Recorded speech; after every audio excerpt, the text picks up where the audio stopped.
Thomas, I'm excited to be with you today, all the way from Denmark. Today we're going to talk about business owners, but I want your perspective on what holds businesses back, what scares them. I mean, I know you've got a lot of thoughts about that. Well, basically we came here to figure out what holds Danish car dealers back. So it's a very relevant question. I represent the Association of New Car Dealers in Denmark, and as our American colleagues, we're going through a very turbulent period right now. We're being disrupted as most other businesses are, and we need to find out what our new business models are going to look like as car dealers in Denmark. And to some people that's of course very challenging, perhaps even scary, because you need to do things differently than what you're used to.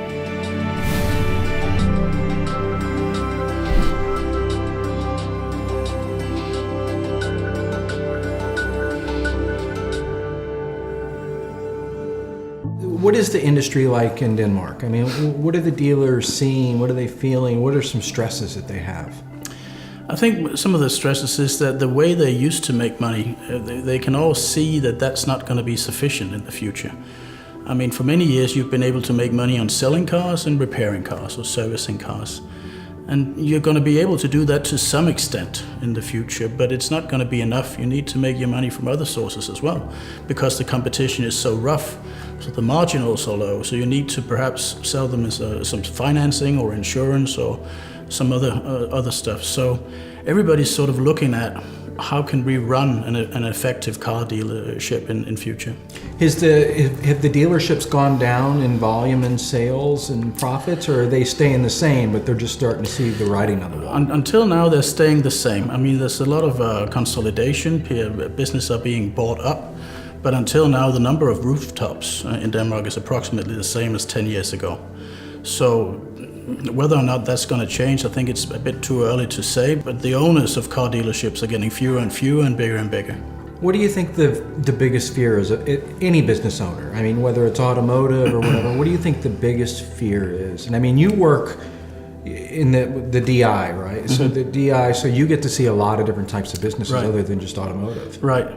So I think that one of the biggest fears across different professions is the fear of not being able to live up to your customers' expectations. Mm-hmm. And we can all see across different professions that consumers are changing behavior, consumers are changing attitude. We are, as consumers, becoming more and more digital, more and more mobile. Mm-hmm. And we expect to do business in a mobile way and in a digital way. So the biggest fear of many car dealers is that they're not going to be able to live up to the expectations of their customers. You know what I find interesting this morning where I was talking to the group, because you've got, what do you have, 16 people here? 17 actually. 17 people here with you.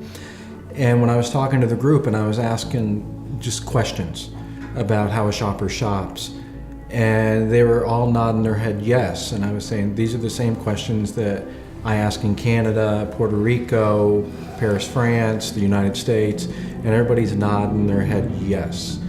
So it kind of confuses me a little bit that we all know how we shop as a consumer, how we like to purchase and how we like to research.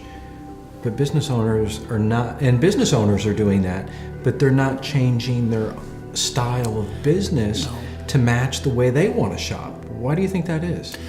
Well, I think first of all, some of the businesses are. I mean, we have some companies with us over here that are actually doing quite well, and they're here to get more inspiration on how they can perform even better. Mm-hmm. But you're right, many businesses are quite hesitant.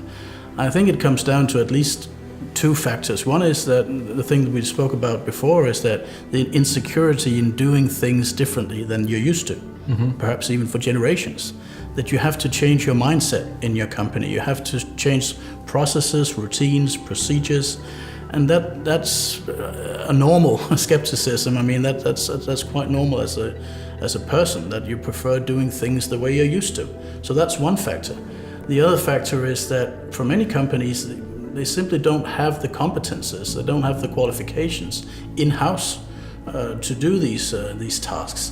So they need to educate their employees, so they need to get new profiles into the company in order to develop these new expertises. And at least in our business, in our country, there's a lot of skepticism when it comes to digitalization. Digitalization is seen by many as a threat more than an opportunity. And the truth is, I think that it's both. It can be a threat. You can have, for instance, third-party portals taking away businesses from traditional car dealers. And of course, that is a threat.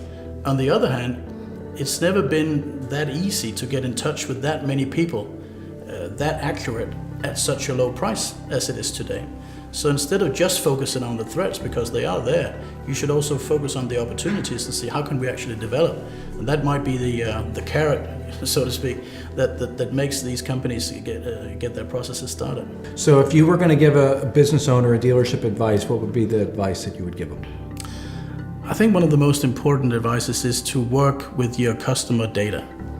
You need to work in a structured and systemized way with your customer data, your client data, because that's the whole foundation of being able to market your customers through intelligent digital solutions.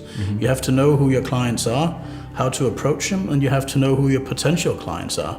And you need to work in a much more systematic and professional way with those topics, in my opinion, that you've had to do before.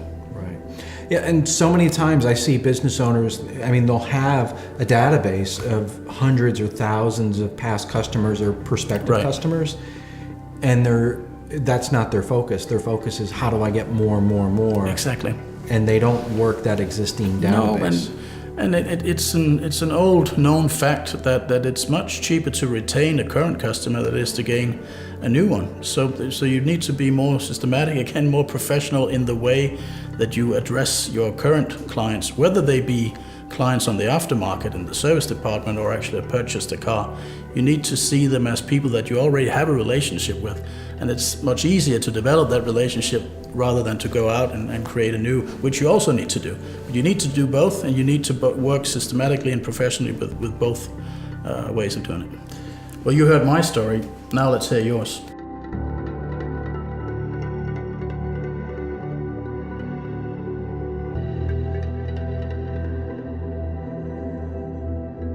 There's a whole lot of things we can do already at our website, so we'll begin to implement some relevant content that can help our customers and create value to them. You have to get started.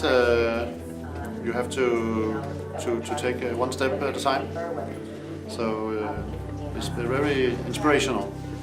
From the other agencies that don't have mainly the automotive industry as customers. I think it was very focused on the automotive industries. I think that was really great.